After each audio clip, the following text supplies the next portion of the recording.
안녕하세요. 네. 오늘도 이렇게 열심히 많이 오셨네요. 지난번에 제가 증여세 얘기를 하다가 끝을 못 내서 오늘 그 끝을 내려고 합니다. 지난번에 얘기한 게 이제 중요한 얘기를 많이 했는데요. 근데 제가 이제 시간을 증여세에다 한 2시간밖에 배정을 못하니까 그냥 줄거리만 이렇게 얘기하고 넘어간 거거든요. 이제 가서 생각하면, 돌아가서 생각하면 이런 얘기 좀 할 걸, 이런 생각들이 나는 게 있어요. 그래서 그런 얘기를 오늘 조금 더 한다면 이런 얘기가 되겠습니다. 지난번에 증여 재산은 증여 재산이지만은 이제 정부가 법률을 이렇게 만들면서 이런 것은 빼주자, 이런 건 넣자, 이렇게 정책적으로 빼고 넣고 온 게 많이 있거든요. 그래서 우리가 본래는 증여 재산은 틀림없는데 이런 건 빼주겠다, 과세 안 하겠다. 그걸 뭐라고 한다고 그랬어요? 비과세. 그래서 제가 지난번에 우리 정상인을 비장애인이라고 한다 그런 얘기했죠. 정상인인데. 그래서 이제 비과세 얘기를 했는데 지난번에는 이제 중요한 것만 2가지 얘기했습니다. 하나는 이제 위자료. 요새 이혼 많으니까 위자료 주고받는 것은 과세를 안 한다. 근데 과연 그것이 위자료냐 아니냐는 또 분쟁이 많이 있어요. 위자료의 성격이. 그래가지고 어떤 경우에는 집을 한 채 주어버렸어요. 그 공무원들이 자기는 평생에도 집 한 채 사기 어려운데 그게 무슨 위자료냐? 증여다. 이렇게 해서 시비를 하고. 그런데 그것은 자기의 형편이라든가 자기 가진 재산이라든가 이런 다 다르죠. 어떤 사람은 1,000만 원이 클 수도 있고 어떤 사람은 10억이 적을 수도 있고. 그러나 일단 위자료의 성격이 있다면 이제 빼준다. 요전에 이런 얘기 했습니다. 그래서 이제 위자료가 되게 하려면, 위자료로 인정을 받으려면 이것이 위자료다 하는 것을 입증을 해야 돼요. 금액이 좀 특히 큰 경우에는. 그러니까 본래 좀 특히 이혼하면서 헤어지는 위자료, 이런 것은 두 사람 간에 헤어질 때는 되게 기분 나쁘게 헤어지니까 그냥 구두로 집 한 채 먹고 떨어져 이렇게 끝나버리니까 요 다음에 이제 세금 매길 때 시비가 된단 말이죠. 그래서 두 사람 간에 그런 것도 협약서를 쓰고 이것은 위자료를 얼마로 책정하는데 그 대신 이 건물로 준다든지 이렇게 확실히 해서 그게 더 불확실하면 또 공증도 한다든지 이렇게 해놔야 되는데 그냥 되게 이거 먹고 떨어져 이런 식으로 해놓으니까 이게 무슨 위자료냐 이게 사전 증여 아니냐 이래서 문제가 많이 된다고요. 이 점도 주의하시고 또 한 가지는 복습입니다. 지금까지는 또 한 가지는 이 부동산 같은 걸로 주면 이 부자들은 흔히 부동산 집 한 채 주더라고요. 주면 어떤 문제가 생긴다고 그랬어요? 준 사람에게 양도소득세를 매긴다고 그랬죠. 준 사람에게. 받는 사람은 위자료니까 증여세를 안 매기고 준 사람한테 양도소득세를 매긴다고 그랬어요. 왜 그러냐? 이거 팔아서 현금으로 준 거고 이렇게 보자 그런 얘기. 그러면 팔아서 현금으로 주려면 어떻게 해요? 판 데 대해서 양도소득세 내야 되죠. 그렇게 쳐가지고 양도소득세 내라 그래요. 그러니까 집 한 채 주워놓고 잊어버릴만 하니까 세무서에서 양도소득세 내라고 나온단 말이죠. 왜 그러냐 그랬더니 당신이 현물로 주었으니까 팔아서 준 사람으로 계산하면 그 당신 판 거 아니냐. 그래가지고 집 한 채 주고 양도소득세를 자기가 또 물어야 돼요. 그래서 그 좀 뭐 그래 흔하지 않은 일이지만은 그런 얘기까지 했습니다. 또 한 가지는 어떤 것이 있다고 그랬어요? 당사자 간에 특히 부인들이 당신 가지고 있는 재산 중에 얼마는 나한테 떼어달라. 이 재산을 형성할 때까지 내 공도 크지 않느냐. 이게 뭐라고 한다고 그랬어? 재산 분할 청구를 해서 받아간단 말이죠. 그러면 그것은 양도도 아니고 증여도 아니다. 세금 안 매겨요. 그러니까 요전에 한번 내가 전번에인가 한번 얘기했죠. 어떤 사람은 그래가지고 그렇게 분할 청구를 해서 가져갔는데 배우자가 그 세무서 직원이 그 집을 슬그머니 가보니까 같이 살더라. 당신 짜고 온 거 아니냐. 실제로 분할이 아니고. 그래가지고 세금을 매겼단 말이죠. 그럴 수도 있잖아요. 짜고. 분할해서 가져가면 세금 안 매긴다더라. 그러니까 짜고 할 수도 있단 말이죠. 공무원이 슬그머니 또 가보니까 같이 살아요. 당신 뭐 같이 살면서 이래가지고 세금을 얻어맞았어요. 근데 그분이 또 용기 있게 소송을 해가지고 대법원까지 가서 이겼어요, 또. 대법원에서는 법관들은 순수하게 생각합니다. 공무원들은 이제 세금이라는 걸 딱지를 붙여놓으니까 자꾸 유리할 대로 하는데 법관들은 순수하거든요. 그러니까, 아니, 서로 한때 그랬다가도 또 살 수도 있는 것이지. 그렇다고 해서 당신이 그러면 공무원들은 당신이 입증을 해라 그러면 가짜로 했다는 걸 당신이 입증을 해라. 공무원도 그렇게 짐작은 가지만 입증을 도리가 없잖아요. 그 대법원까지 가서 졌더라니까. 그래서 두 가지 재밌는 얘기를 지난 시간에 했습니다. 지금까지는 이제 지난 시간 그 복습했습니다. 재산분할 청구는 이혼을 해야 됩니까? 반드시 이혼을 재산분할 청구. 그렇죠. 뭐 이혼이라든지 하여튼 사연이 있어서 갈라서게 되니까 내가 내놔라 이렇게 한단 말이죠.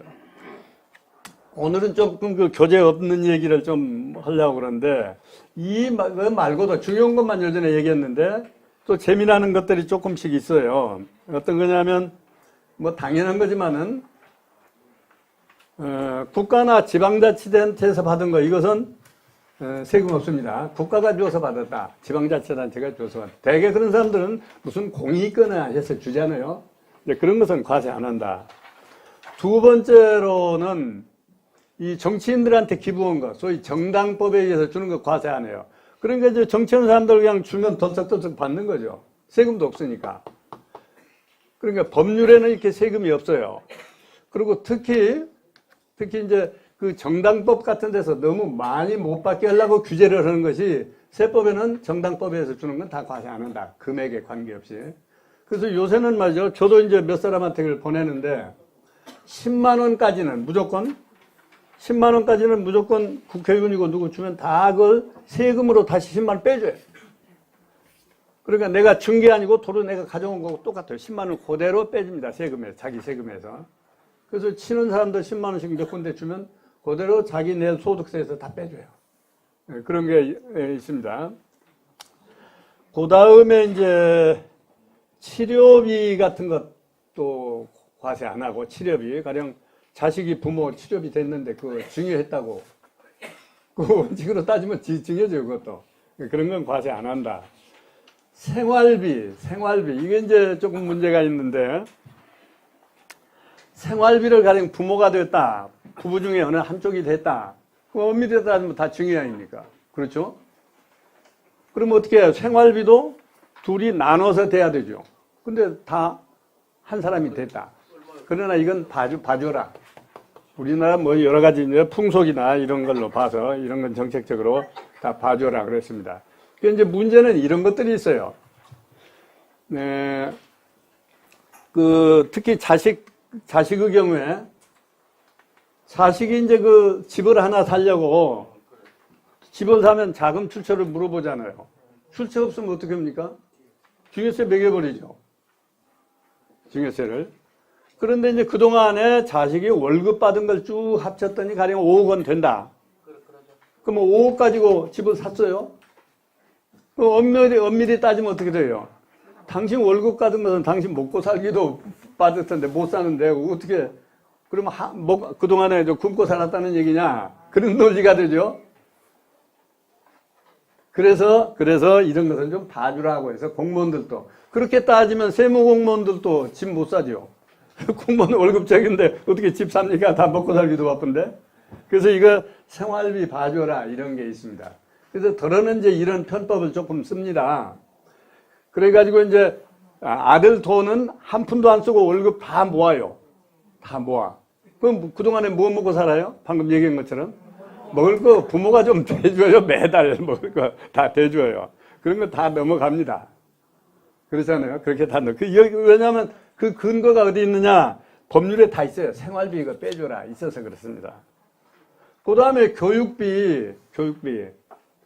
요새는 이제 할아버지들이 손자들 교육비까지 다 대주잖아요. 보니까 대부분 그래요.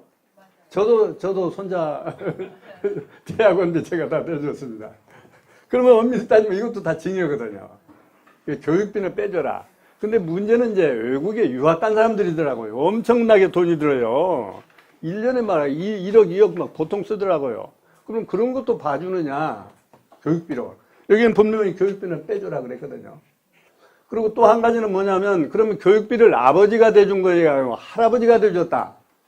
어떤 사람들은 아버지 돈은 아끼고 할아버지가 줬더라고요. 돈을. 그런 거 봐주느냐, 안 봐주느냐. 이런 문제가 있어요. 그러나, 그래서 외국에 가 있는 것도 한도는 없습니다. 얼마까지 봐주라 한도는 없어요. 그런데 다만, 외국에서 하는 것도 학교에다 낸 것만 교육비라고 봐주지, 외국에서 뭐 먹고 살기 위해서 혹은 뭐 이런 것은 안 봐줘요. 그러나, 외국에 있는 학교에서 증명을 받아온 학비, 이것은 외국이라 하더라도 빼줍니다. 그래서 그러지, 그렇지 않으면 그거 증여로 보면 세금 다 엄청나게 내죠. 외국에 뭐 몇 억씩 드는데. 바로 여기 근거가 있어서 그렇습니다. 교육비도 빼준다. 그 다음에 이제, 이 축의금. 여러분들 예식장에 많이 쫓아다니는 축의금. 축의금도 그러면 엄격히 따지면 다 증여잖아요. 그렇죠? 조금 뭐 지위가 높고 온 사람들 보면 뭐 축의금 한 번 받으면 몇 억씩 들어온다잖아요. 한 번에. 그러면 증여세 내느냐 안 내거든요. 축의금 봐줘라 하는 규정 때문에 안 냅니다. 그런데 이게 축의금을 준 사람, 받은 사람이 아니고, 그럼 받은 사람은 증여세에 해당되고, 준 사람은 어떠냐? 특히 기업체에서 이렇게 돈을 갖다 준단 말이에요. 회사에서, 회사 돈으로. 그럼 무제한으로 다 비용으로 인정해 주느냐? 그래서 요새는 말이죠. 법률에는 딱 규정을 하는데 20만 원까지 봐줘요. 한 군데. 그럼 어떤 사람은 그냥 50만 원 갖다 주면서 20만 원씩 쪼개서 줘요. 어? 부장 이름으로 20만 원으로. 다 이런 규정 때문에 얽매여서 그랬습니다. 그래서 원칙으로는 과세 안 합니다. 또 하나는 이제 이런 축의금을 받아가지고, 그러면 축의금이 오늘 장가 간 사람 겁니까? 아버지 겁니까? 축의금이. 딸이 시집 갔어요. 그 딸 겁니까? 아버지 겁니까? 애매하죠? 거기는 딸 것도 있고 아들 것도 있고 섞여 있단 말이죠. 딸을 보고 온 하객도 있고 아버지를 보고 온 하객도 있고, 그러면 누구 돈이냐, 그게. 이제 그런 것도 가끔 문제가 돼요. 그런데 어디 가는 건 다 넘어가는데 금액이 좀 큰 사람들 있잖아요. 아까 얘기한 고위직 뭐 사장들 금액이 커요. 이런 사람들 가끔 문제가 돼요. 이건 무슨 교재비로 준 거 아니냐. 이건 지나치다. 너무 많이 준다. 그 신문에 가끔 나잖아요. 너무 많이 줬다. 근데 이 세금만 가지고 오면 좋은데, 심지어 신문에 보면 세금 문제만 되는 게 아니고, 이것이 뭐 뒤로 무슨 뭐 교재를 하고 뭐 무슨 뭐 비자금 아니냐, 비자금으로 준 거 아니냐. 그래가지고 문제가 많이 되죠. 근데 세금으로는, 세법에는 이거 주어라 이렇게 돼 있습니다. 이제 문제가 되는 게 또, 부의금. 부의금, 그건 누구 겁니까, 소유가? 돌아가신 분 거예요. 아들 상주 거예요, 그 돈이. 상주 거예요? 그 상주 거 같으면 상주가 괜히 돈을 받았으니까 증여받은 거 아닙니까? 근데 돌아가신 분 걸로 보면 또 뭐가 돼요? 상속재산이 되죠. 그래서 봐주라고 했습니다. 예, 법률에. 봐주라. 근데 이 부의금에 관해서 제가 재미있는 얘기를 하나 할게요. 옛날에 꽤 오래전입니다. 몇십 년 전인데, 김창숙 옹이라고 그래요. 그분은 이상하게. 김창숙 옹이 있었는데, 독립운동가였습니다. 유명한 분입니다. 연세 드신 분은 다 알 거예요. 해방 후에 성균관대학을 만들었어요. 그분이. 유명한 분이에요. 김창숙 여자 이름 같습니다. 돌아가셨어요. 워낙 유명한 분이니까 부의금이 꽤 많이 들어왔던가 봐요. 저는 얼마인지는 모르겠는데. 그런데 지금도 이제 가끔은 그런 사람이 있던데, 옛날에는 부의금, 이제 부고를 보낼 때 뭐라고 보냈냐면, 누가 돌아가시고 상주는 누구고 맨 끝에 누가 있어요? 호상이라고 해요, 호상. 호상이 뭐냐면 자기가 책임지고 상을 치러주는 사람이 호상 아닙니까? 호상이 다 책임지고 돈도 받고 비용도 쓰고 다 치러줘요, 그 사람이. 그러니까 그 상을 치르고 오는 것은 그 사람은 권한이에요. 호상이 받지 않습니까, 일단.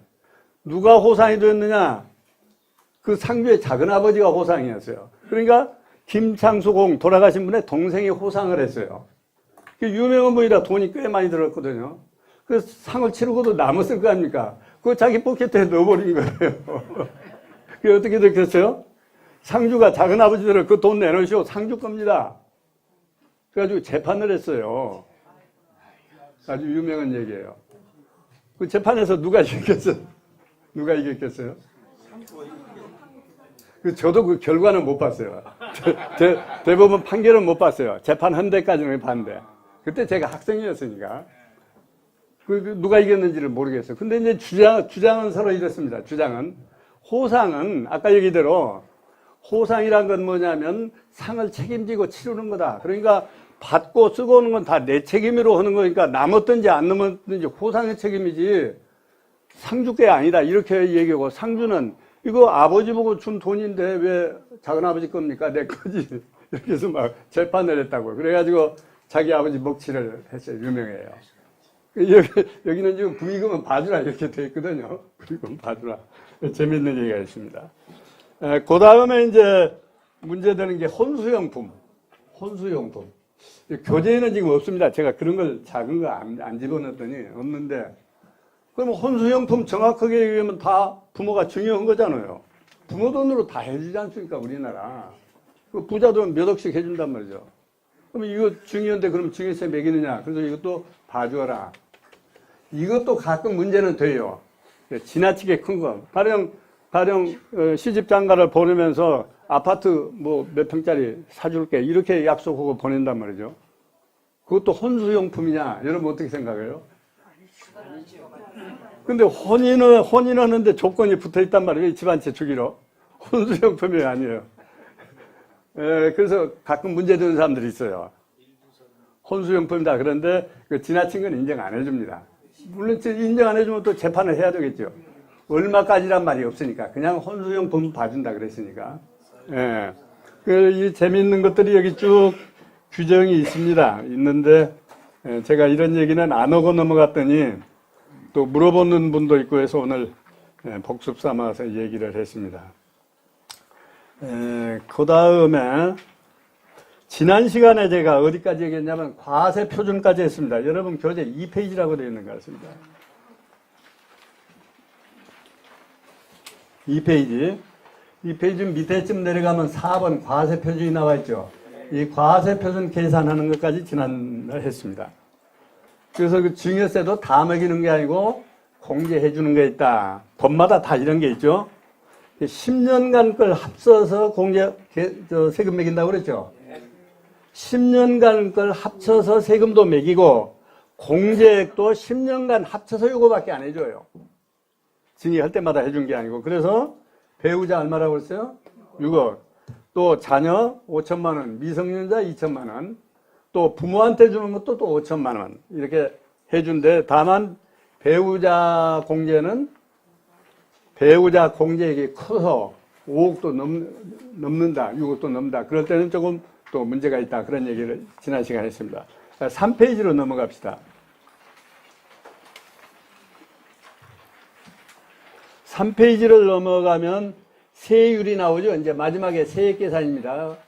제가 언제든지 그랬습니다. 모든 세법은 체계를 보면 제일 처음에 이 세금을 매기는 과세 대상이 뭐냐를 하고 또 그걸 평가를 해가지고 금액으로 얼마짜리냐를 계산하면 거기서 다시 뭘 빼주고 넣고 해가지고 과세 표준이 나오면 표준에다 비로소 세율을 곱해서 세액을 산출한다. 모든 세법 계산 산식은 다 이와 같다 얘기했습니다. 여기 지난번에 우리가 과세 표준까지 했으니까 여기 세율을 여기다 곱합니다. 지난번에 제가 누진율 상속세 할 때 누진 세율을 어떻게 해야 되는가 잠깐 해봤죠. 세율이 똑같아요. 증여하고 상속은 똑같습니다. 이게 과세 표준 계산 단계까지 틀린 거지 세율은 똑같은 걸 적용해요. 그래서 지난번에 말이죠. 제가 여기 운동으로 다니는 데가 있는데 거기서 이제 사귄분이 저한테 숙제를 하나 줬어요. 자기 마지막 땅이 어디가 있는데 어떤 사람은 자식한테 미리 증여하라고 그러고 어떤 사람은 그냥 죽은 뒤에 상속으로 해줘라. 자꾸 두 가지가 있는데 어떤 것이 좋으냐고 해서 내가 계산을 해서 다 드렸거든요. 해보니까 지금 증여하면 세금이 상속할 때보다도 한 2배 반 정도 더 많더라고요. 그래서 증여하지 말고 그냥 가지고 계시다가 상속을 해주셔. 왜냐하면 상속재산이 많은 사람은 혜택이 없는데 그 재산뿐이라면 상속재산이 상속세 내는 게 훨씬 쌉니다. 요즘에 상속은 공제해주는 것들이 많았죠. 뭐 배우자 공제해주고 자녀 공제해주고 거기서만 해도 10억이 떨어져 나가잖아요. 훨씬 3분의 1밖에 안 되더라고, 상속세가. 그래서 가지고 계시오. 그랬더니 자기 땅이 지금은 어디 묶여 있는데,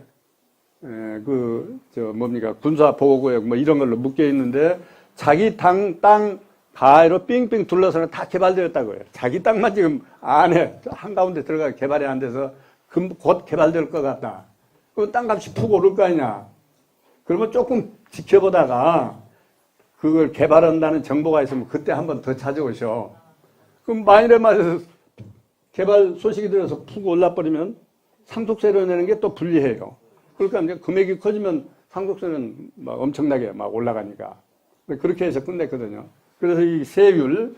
그래서 이제 여러분들이 적어도 지금 상담하신 분들이 꽤 있으신데, 그래서 이렇게 지나가는 사람들끼리 서로 이렇게 친구들끼리 야, 상속세가 싸다더라, 증여세가 싸다더라, 이렇게 많이 해가지고, 거기 혼선을 많이 일으켜요. 그러니까 반드시 이렇게 계산을 해보기 전에는 어느 것이 싸고 어느 것이 비싸고 이거 할 수가 없어요. 요 세법을 만드는 사람도 다 머리 좋은 사람들이 만드는데, 어느 쪽이 유리하고 불리하게 이렇게 안 만들거든요. 그러나 이렇게 정확하게 해보면 유불리가 거기 있어요. 그러니까 행여라도 어디서 듣고, 길거리에서 듣고, 친구한테 듣고, 그 결정하시면 안 돼요. 전문가하고 상의를 하셔야 해요. 세율은 하여튼 똑같습니다. 그 누진율 계산하는 것도 요전에 여러분하고 해봤습니다. 그래서 아무튼 다만 여기 빠진 것이 요전에 그 할증세율이라는 게 잠깐 얘기 있었는데 어떤 경우라고 그랬어요? 아들, 딸한테 안 주고 건너뛰어가지고 손자한테 주어버렸어요. 그러면 건너뛴 벌금으로 30% 더 내라. 그리고 손자한테 줄 때는 또 조심해야 돼요. 이런 게 있습니다. 그래서 이제 증여세, 상속세 얘기를 거의 다 마쳤습니다. 그 다음에 신고는 아까 상속세는 언제 신고하라고 그랬어요? 6개월 내죠. 증여세는 3개월입니다. 이 3개월, 6개월 하는 게 옛날에는 가령 오늘이 2월 2일이죠. 2월 1일부터 딱 세워서 3개월이면 언제요? 3월 1일, 4월 1일, 5월 2일이죠. 근데 요새는 그렇게 안 하고 그러다 보니까 국민들이 막 혼선을 일으키니까 날짜까지 정확하게 맞추기가 그러니까 무조건 첫 달은 빼고 이달이 2월 2일이잖아요. 그러면 2월은 빼버리고 그 다음부터 3개월 해라. 이렇게 법률이 돼 있어요. 그러니까 이달에 지금 한 사람들은 이달 빼고 3, 4, 5월 말까지 하면 돼요. 2월 말에 만약에 가시면 한 달 손해보네. 그렇죠. 2월 말이나 2월 1일이라는 게 똑같아요. 한 달은 무조건 빼주고 나머지 하니까. 나눠서 내는 건 없어요? 나눠서 내는 것도 있어요. 예, 하여튼 신고를 그렇게 해야 된다는 거죠. 그 다음에 납부 얘기 나옵니다. 납부는 신고 기한하고 같아요. 신고 기한까지 납부도 해야 돼요. 다만 여기 분납이라는 얘기 나오죠. 분납 가능해요. 근데 2달밖에 안 해줘요. 겨우. 반씩 2달에 나눠내라. 신고는 한 번에 하고 2달에 나눠내라. 이런 얘기가 있고 또 한 가지는 2가지가 있어요. 나눠내는 게. 분납이라고 하는 것은 이렇게 2달 만에 반씩 나눠내고 연부연납이라는 게 있어요. 몇 년간 나눠내는 거. 2달에 아니라 몇 년간 나누는 거. 5년간 나눠낼 수가 있어요. 5년간. 거기에는 이자가 붙습니까? 이자 붙어요. 이자 붙고 담보도 내야 돼요. 그러니까 일반 거래하고 비슷해요. 담보하고 이자 내야 돼요. 근데 담보는 증여받은 재산 담보하면 될 거 아닙니까? 그렇죠? 내가 받은 이번에 세금 내는 그거 담보하면 되고 이자는 요새는 싸요. 옛날에는 정부 이자가 은행 이자보다도 한 3배 더 비싼 때가 있었어요. 근데 요새는 이자를 많이 내려가지고 1.3인가 뭐 얼마밖에 안 돼요. 그러니까 차라리 은행에서 빚 내서 해도 괜찮아요. 그러니까 가능하면 그렇게 연부연납 하시면 됩니다. 이렇게 해서 이 얘기를 거의 마쳤는데요. 4페이지 봅시다. 제가 저 학생들 가르치듯이 이 복습 자료를 이렇게 뒤에다 또 다 만들었거든요. 근데 실제로 이걸로 해봐야 확신이 와요. 그냥 이렇게 듣는 것만으로는 확신이 안 와요.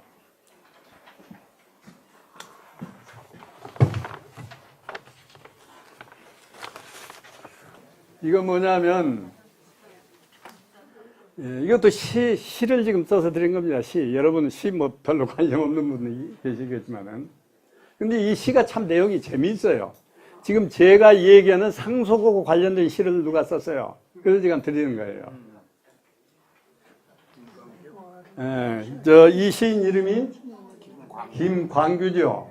저하고 가운데 글자만 틀려요. 어떤 사람이 형제가 있냐고 물어보는데 형제가 아닙니다.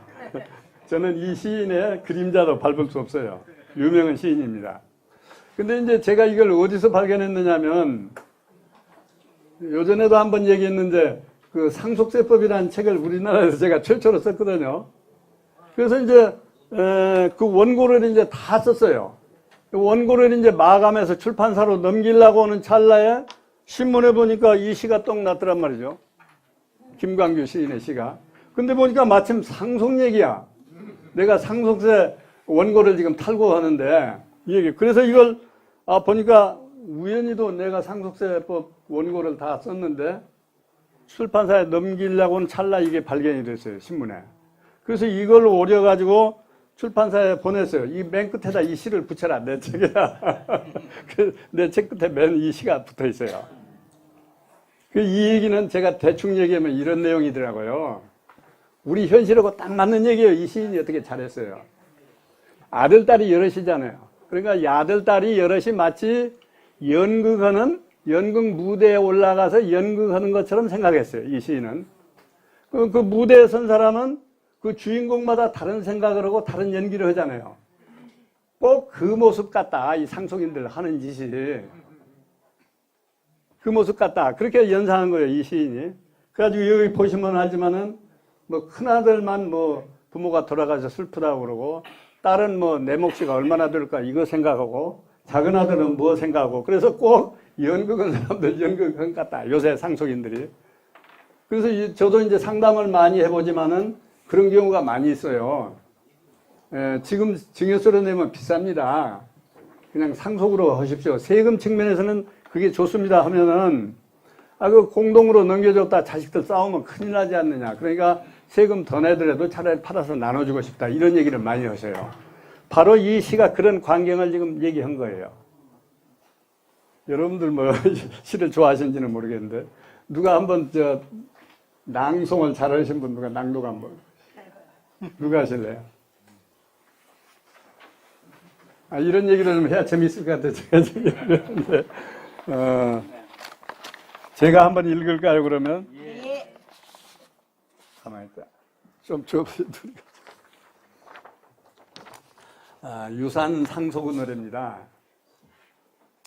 제각기 이 세상에 태어나 제 나름대로 살아가는 사람들이 각자 자기의 입장료를 내고 오후 7시에 세종문화회관에 모인다. 무대 위에. 체구와 음성과 분장과 의상이 다른데 네 사람의 남녀가 등장해서 같은 시간에 같은 장소에서 제각기 다른 목소리로, 자식들이 다 다른 목소리죠. 지금 다 딴 생각하고, 딸은 아버지를 위해서 슬퍼하고, 역시 딸들이 슬퍼해 주는가 봐요.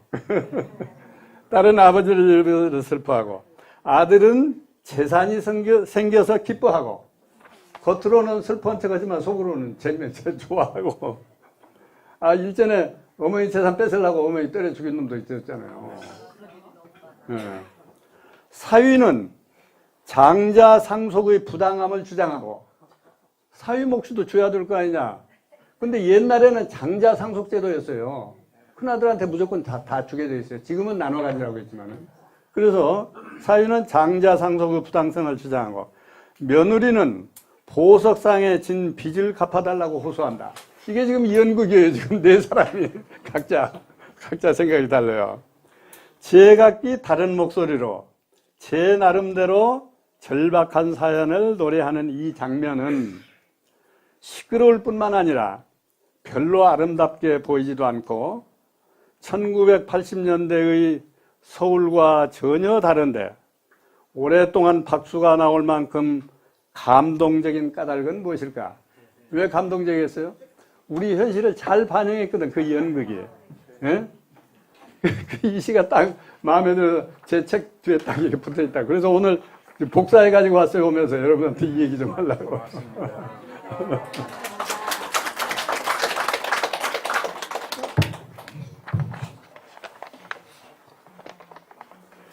그러면 다음에 넘어가서 4페이지 그 서식을 봅시다.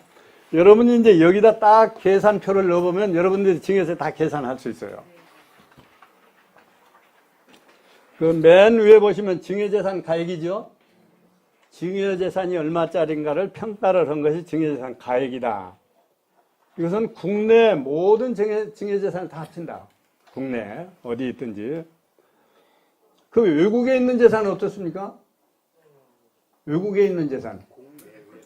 그러니까 여기는 국내라고 그랬는데 외국에 있는 재산도 증여 대상이 돼야 안 돼요? 됩니다. 다만 차이가 있다면 그러면 가령 미국에 있다고 합시다. 미국에서도 증여세 매길 거 아니냐? 우리나라에서도 매기고 그러면 이중으로 매길 수는 없잖아요. 그렇죠?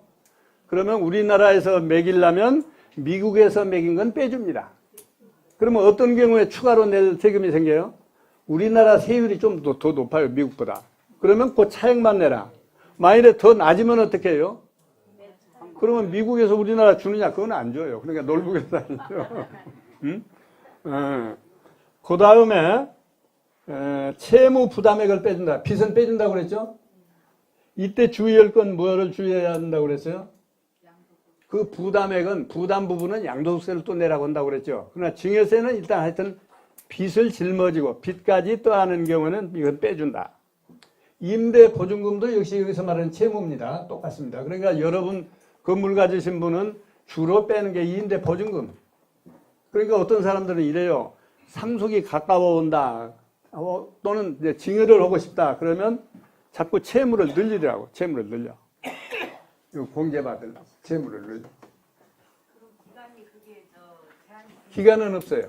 그러니까 어떤 분은 돈이 그렇게 아쉬운 것도 아닌데 빚을 얻어서 빚을 자꾸 늘려요. 임대보증금을 할 거면 양도세 내야 되지 않아요? 네? 빚에 대해서도 양도세 내야죠. 그건 아까 얘기했죠.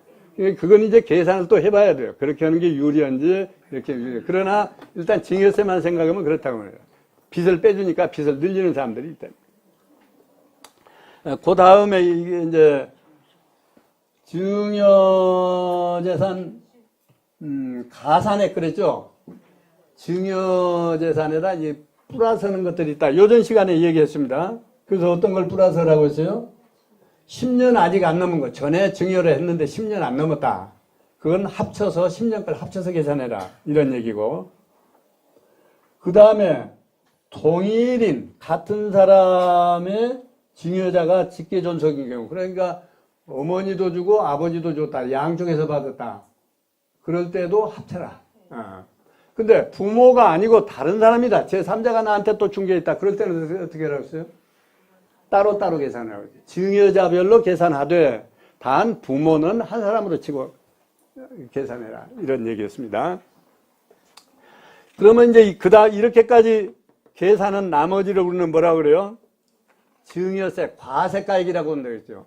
맨 위에는 증여재산 가치가 얼마냐는 순서는 이번에는 이 증여재산 중에 과세할 것이 얼마냐. 이게 증여세 과세가액입니다. 그러면 증여도 역시 빼주는 게 있어요. 또 공제해 주는 거 있다. 이렇게 다 우리 공부한 겁니다. 지금 복습입니다. 배우자 6억 빼준다고 그랬죠. 직계 존속 어른들한테 증여한 거 이것도 5천만 원 빼주고 또 직계 비속 자녀들 손자 5천만 원 빼주고 손자도 비속이니까 빼주기는 합니다. 공제는 해줘요. 다만 아까 세율을 좀 더 높이라는 거지 공제는 다 해줍니다. 그 다음에 기타 친족. 요전에 제가 친족에 대해서 한번 지난 시간에 얘기했죠. 몇 촌까지라고 그랬어요? 혈족은 4촌이고 혈족 아닌 사람은 6촌이라고 그랬죠. 그 범위 내에서가 여기서 말하는 기타 친족입니다. 얼마? 1,000만 원. 그러면 가령 4촌, 6촌 넘은 사람은 어때요? 한 푼도 안 빼줘요. 그 사람만 빼줍니다. 기타 친족. 그 다음에 이제 이와 같이 증여 공제를 하고 그 다음에 감정수수료도 빼줍니다. 증여세 내기 위해서 감정했다. 감정수수료 빼주고. 그러니까 감정은 이렇게 생각하면 되죠. 세금 많이 내려고 감정한 사람은 없지 않겠습니까? 적게 내려고 그러지. 그러니까 과세할 가액보다도 감정해보면 오히려 내려갈 것 같다 하는 사람만 감정을 하지. 오히려 올라갈 것 같다는 사람은 감정 안 하죠. 이 감정수수료도 여기서 빼준다. 그러면 이제 나머지가 뭐가 남아요? 제가 늘 입버릇처럼 얘기하는 과세 표준이 나오죠. 증여세 과세 표준이 나옵니다. 이 과세 표준이 나오면 그 다음에 뭐가 따라와요? 세율이 따라옵니다. 그러면 과세 표준에다 세율을 곱하는데 아까 얘기한 5단계. 다시 한번 보면 1억까지는 1,000만 원, 5억 이하 그러니까 나머지 4억에 대해서는 20만 원, 그 다음에 30%, 40%, 50% 이렇게 올라가는 거예요. 이것을 무슨 세율이라고 그래요? 이렇게 되는 거죠? 누진세율인데 누진세율도 두 가지가 있어요. 단순 누진세율. 여러분은 보통 단순 누진세율로 생각하더라고요. 아, 내가 10억인데 그러면 30%다. 전부를 30%로 생각해요. 그게 아니고 1억까지 5억까지 계산한 건 빼고 그 초과분만 그걸 적용하죠. 그래서 누진은 누진인데 초과 누진세율이라고 그럽니다. 이걸 초과 누진세율. 초과한 것만 자꾸 누진이 되는 거지 전부를 그 세율을 적용하는 거 아니라 초과 누진세율을. 그래서 세율을 곱하니까 그 다음에 나온 것이 산출세액이죠. 이제 세액이 얼마인가, 내가 내야 할 세금이 얼마인가가 이제 산출되었습니다. 그 다음에 아까 얘기한 만약에 세대를 생략했다, 손자한테 주었다 하면 여기다가 30% 더 해라. 여기까지가 지금 우리가 배운 것을 표 하나로 이렇게 복습한 거거든요. 그러니까 여러분 자기 재산을 가지고 이 표에다 이렇게 집어넣으시면 돼요. 집어넣어서 해보면 아 내가 얼마쯤 내겠다, 얼마쯤 내겠다 짐작이 다 옵니다. 이렇게 계산을 한 장 더 넘기시다 5페이지로. 그래서 그것은 요전에 내가 상속세 얘기할 때 평가에 관한 규정 얘기를 했습니다.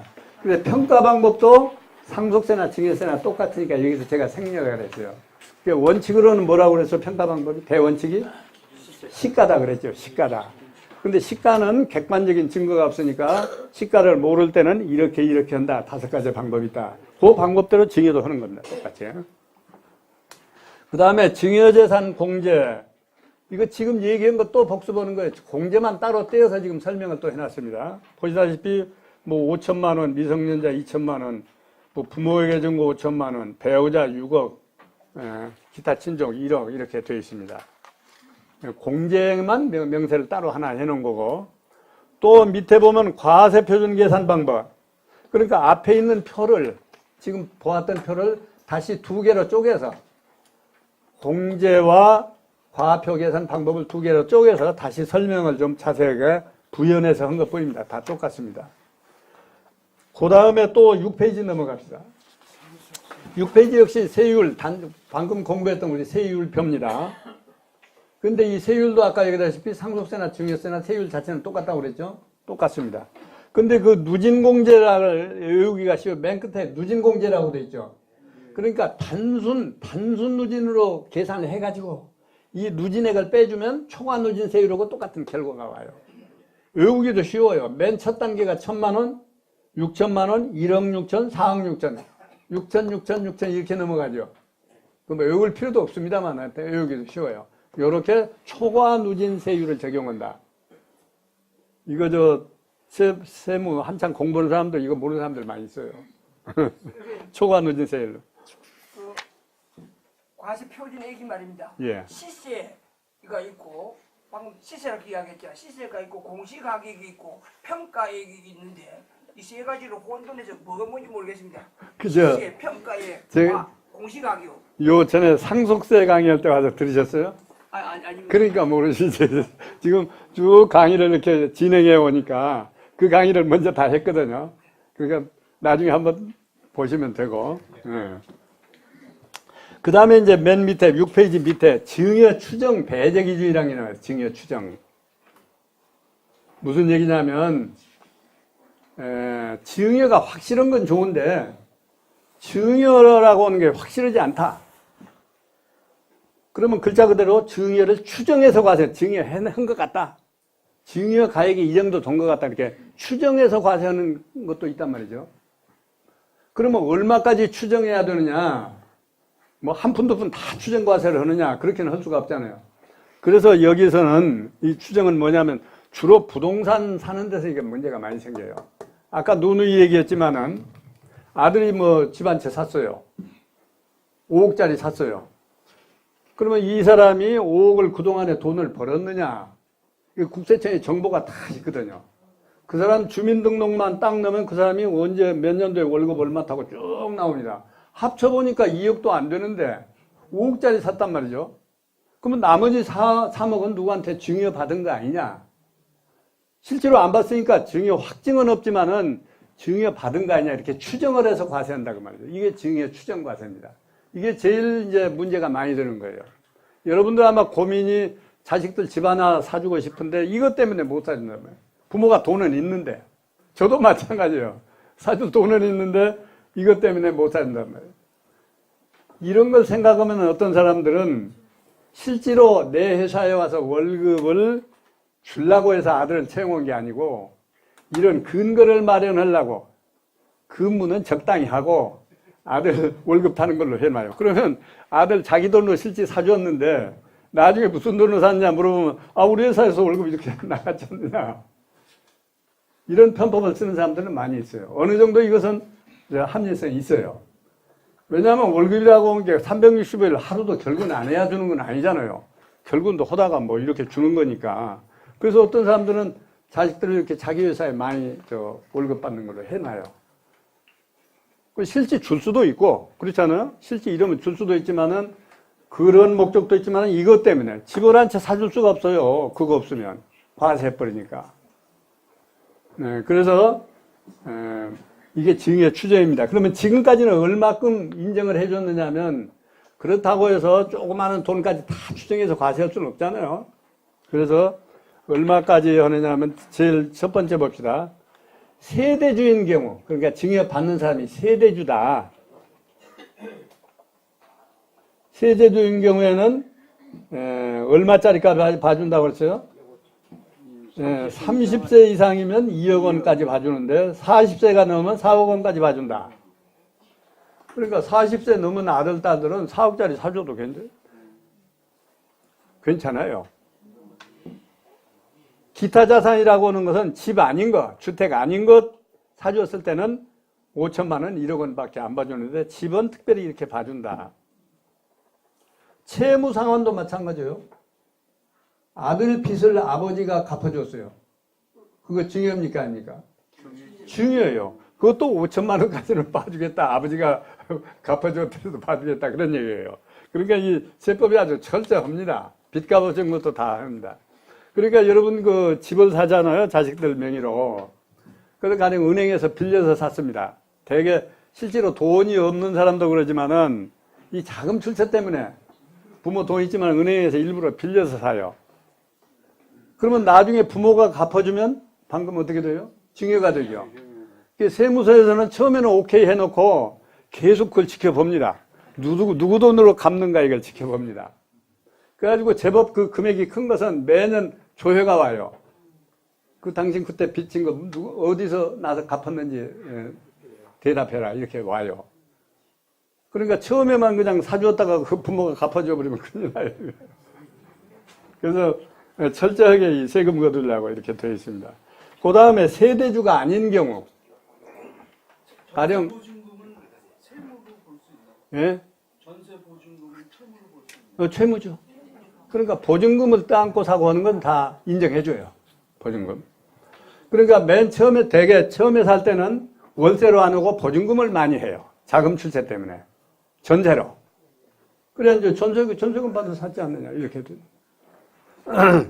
그러다가 이제 차츰차츰 돈을 갚고 가면서 월세로 바꾸고. 그 다음에 세대주가 아닌 경우. 세대주가 아니면 조금밖에 안 받아줍니다. 이 반이죠. 1억 원. 30세 이상은 1억 원. 40세 이상은 2억까지 밖에 안 받습니다. 그러니까 이 자식들 집 사주려고 하면 세대 분리를 해야 돼요. 반밖에 인정 안 해줘요. 세대주가 아니면. 근데 요새는 저 나이 먹은 노총각 노처녀들이 많죠. 그 시집 장가 안 갔어요. 세대주의 아니에요. 아니죠. 그런데 그 나이가 30세 넘은 사람은 장가 안 가고 시집 안 가도 따로만 살면 세대주로 인정해요. 혼자 살아도. 그 나이도 안 되면 인정 안 하고. 왜냐면 노총각 노처녀가 하도 많으니까. 예. 주민으로 또 분리를 해야 됩니다. 예. 물론 이제 원칙으로는 실제로 따로 살면 되는데 이제 증거를 만들기 위해서 주민등록도 따로 분리하고, 예. 그러면 30세 미만인 자는 조금밖에 안 빼주죠. 5천만 원. 그러니까 요것을 잘 살필 필요가 있어요. 자녀들이 걱정하는 사람들. 그래가지고 여기에 맞춰서 이런 게 다 절세죠. 그냥 모르고 뚝뚝 샀다가 문제가 되니까. 선생님 그저 자녀들한테 전세 같은 거를 이렇게 뭐 2억 이상 예. 이렇게 해주면 그것도 기타 재산에 들어갔다는 거니까. 예. 걱정. 근데 주택과 관련되는 건 주택으로 보셔야 되고, 기타 자산이라는 것은 뭐 차를 사줬다든지 뭐 그런 거 얘기입니다. 예, 차를 사줬다, 기계를 사줬다. 여기서 예를 들어서 차를 사줬다고 그러지 기타 자산으로 들어갔는데 예. 그래도 여기에서는 뭐 넘어갈 수 있다고 예, 하더라도 예. 10년 이내 거기에서 이제 또 그게 맞아. 그런 게 또 생기면 이제 먼저도 얼마인데 이번 얼마 합쳐서 얼마 이렇게 볼 10년 여지가 있죠. 이내 거. 예. 그러면 부모랑 자식이랑 같이 살면 어떻게 되나요? 그러니까 같이 살면 세대주가 아니면 아까 조금밖에 안 봐주잖아요. 반밖에 안 봐주잖아요. 그러니까 그걸 더 인정을 받으려면 세대 분리를 해야 돼요. 지금 결혼하게 되면 세대 분리가 되거든요. 아니죠. 같이 살 줄. 지금 요새 같이 산 사람들 많잖아요, 부모고. 선생님, 근데요, 그 세대 분리 한 다음에 증여를 한 다음에 도로 와서 살면 어떻게 돼요? 그러면 아까 이거 똑같아요. 아까 재산 분할했다가 와서 같이 살다 들켰다고 그러잖아요. 똑같은 거지. 안 들켜야지. 예, 여기까지 강의는 마쳤는데.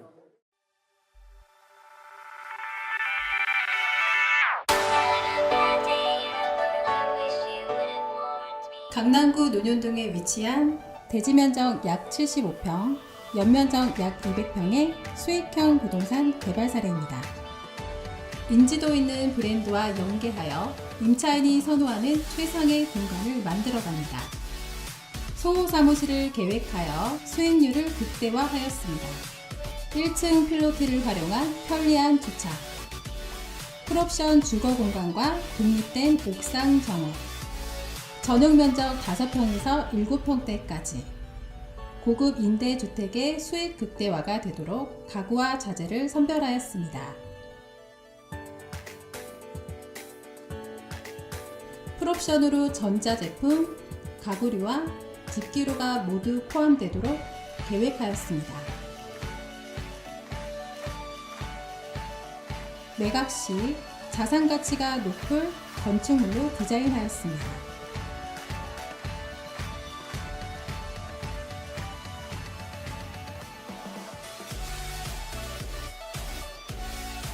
보유 부동산과 투자 부동산의 탁월한 시장 분석과 주거 공간의 경험으로 최고의 품질과 최상의 수익을 함께 창출해 나가겠습니다.